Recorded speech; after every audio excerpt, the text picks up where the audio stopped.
8:14. Welcome back to BT Vancouver on a Wednesday. Well, the border between Canada and the U.S. is closing temporarily to all non-essential traffic. Our Greg Harper is live at the border this morning with more on this. Greg, what is the mood like there? Are there lots of trucks? Are there people that were trying to get across and are now going home? Well, good morning, Mary. Here at the Peace Arch border crossing, I can tell you it's very quiet on both sides of the border here this morning. I did drive by the truck crossing on my way here, and it was very busy there. Trucks heading south, and that is not being impacted. But what is non-essential traffic between both countries is being temporarily put on hold. So that means no traveling to the U.S. for recreation, to do some of your shopping. How strictly is this going to be enforced? What does it mean? For example, if you have a relative in the U.S. that may be sick, can you visit them? It's unclear just how strict this will be and really what essential means, but officials on both sides of the border, Trudeau, who we just heard from, and Trump saying this won't impact trade. Officials on both sides in both countries don't want to interrupt the supply of goods, as it's vital for both economies.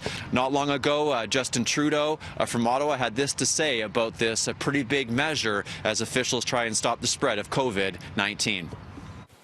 Travelers will no longer be permitted to cross the border for recreation and tourism. I want to be clear, though, that essential travel will continue. Our governments recognize that it is critical that we preserve supply chains between both countries.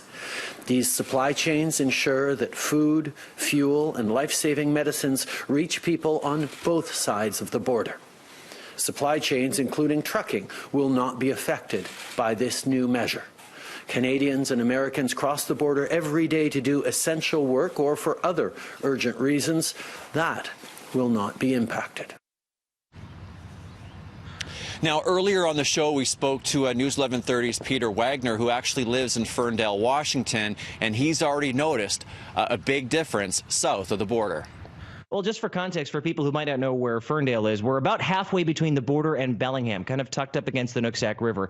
A very small town, and it's lots of restaurants. I actually went downtown yesterday just to kind of see how things are, and things are extremely quiet around here. The streets are very much devoid of cars. One thing I will say, though, is I'm seeing a lot more folks out walking with their dogs. They're out walking with their families. There are certainly a lot more people enjoying the beautiful weather we've had, but I think right now it's very much a wait-and-see approach. The governor has been very clear every time he's spoken about this, that things are changing minute to minute, hour to hour, day to day. And so I think people here are just getting accustomed to this new normal, like I'm getting used to this new normal of talking to you from my kitchen instead of from, well, right there on West 2nd. And another big change today is non-essential traffic between both countries, Canada and the U.S., has been temporarily put on hold. Mary, over to you. Okay, thank you so much, Greg. That's our Greg Harper reporting at the border for us this morning.